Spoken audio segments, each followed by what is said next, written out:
Early in the morning, all the chief priests and the elders of the people made their plans how to have Jesus executed. So they bound him, led him away, and handed him over to Pilate the governor. When Judas, who had betrayed him, saw that Jesus was condemned, he was seized with remorse and returned the 30 pieces of silver to the chief priests and the elders. "I have sinned," he said, "for I have betrayed innocent blood." "What is that to us?" they replied. "That's your responsibility." So Judas threw the money into the temple and left. Then he went away and hanged himself. The chief priests picked up the coins and said, "It is against the law to put this into the treasury, since it is blood money." So they decided to use the money to buy the potter's field as a burial place for foreigners. That is why it has been called the Field of Blood to this day. Then what was spoken by Jeremiah the prophet was fulfilled. They took the 30 pieces of silver, the price set on him by the people of Israel, and they used them to buy the potter's field, as the Lord commanded me. Meanwhile Jesus stood before the governor, and the governor asked him, "Are you the king of the Jews?" "You have said so," Jesus replied. When he was accused by the chief priests and the elders, he gave no answer. Then Pilate asked him, "Don't you hear the testimony they are bringing against you?" But Jesus made no reply, not even to a single charge, to the great amazement of the governor. Now it was the governor's custom at the festival to release a prisoner chosen by the crowd. At that time they had a well-known prisoner whose name was Jesus Barabbas. So when the crowd had gathered, Pilate asked them, "Which one do you want me to release to you? Jesus Barabbas, or Jesus who is called the Messiah?" For he knew it was out of self-interest that they had handed Jesus over to him. While Pilate was sitting on the judge's seat, his wife sent him this message: "Don't have anything to do with that innocent man, for I have suffered a great deal today in a dream because of him." But the chief priests and the elders persuaded the crowd to ask for Barabbas and to have Jesus executed. "Which of the two do you want me to release to you?" asked the governor. "Barabbas," they answered.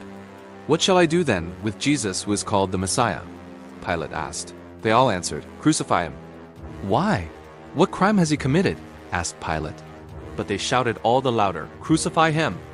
When Pilate saw that he was getting nowhere, but that instead an uproar was starting, he took water and washed his hands in front of the crowd. "I am innocent of this man's blood," he said. "It is your responsibility." All the people answered, "His blood is on us and on our children." Then he released Barabbas to them. But he had Jesus flogged and handed him over to be crucified. Then the governor's soldiers took Jesus into the praetorium and gathered the whole company of soldiers around him. They stripped him and put a scarlet robe on him, and then twisted together a crown of thorns and set it on his head. They put a staff in his right hand. Then they knelt in front of him and mocked him. "Hail, King of the Jews," they said. They spit on him and took the staff and struck him on the head again and again. After they had mocked him, they took off the robe and put his own clothes on him. Then they led him away to crucify him.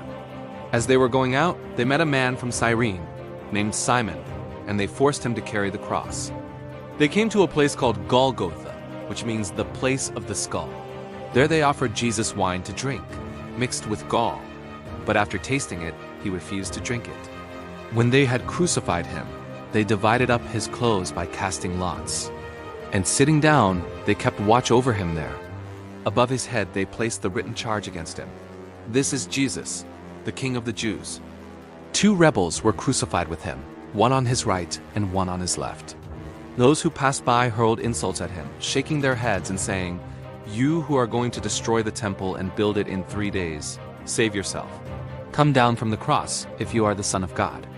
In the same way the chief priests, the teachers of the law, and the elders mocked him.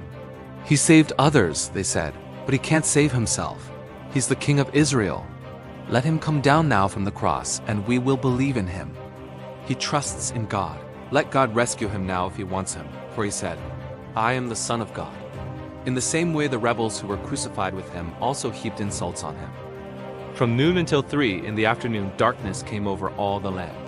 About 3 in the afternoon Jesus cried out in a loud voice, "Eli, Eli, lema sabachthani?" which means, my God, why have you forsaken me?" When some of those standing there heard this, they said, "He's calling Elijah." Immediately one of them ran and got a sponge. He filled it with wine vinegar, put it on a staff, and offered it to Jesus to drink. The rest said, "Now leave him alone. Let's see if Elijah comes to save him." And when Jesus had cried out again in a loud voice, he gave up his spirit. At that moment, the curtain of the temple was torn in two from top to bottom. The earth shook, the rocks split, and the tombs broke open. The bodies of many holy people who had died were raised to life. They came out of the tombs after Jesus' resurrection and went into the holy city and appeared to many people. When the centurion and those with him who were guarding Jesus saw the earthquake and all that had happened, they were terrified and exclaimed, "Surely he was the Son of God."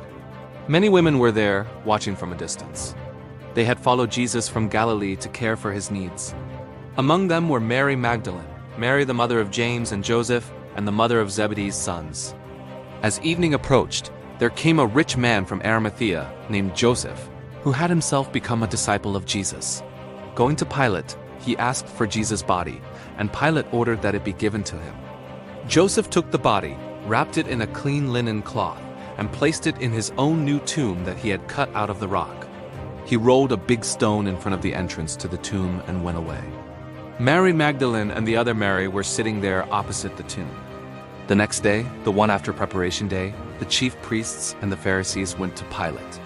"Sir," they said, "we remember that while he was still alive that deceiver said, 'After 3 days I will rise again.' So give the order for the tomb to be made secure until the 3rd day. Otherwise, his disciples may come and steal the body and tell the people that he has been raised from the dead. This last deception will be worse than the first." "Take a guard," Pilate answered. "Go, make the tomb as secure as you know how." So they went and made the tomb secure by putting a seal on the stone and posting the guard.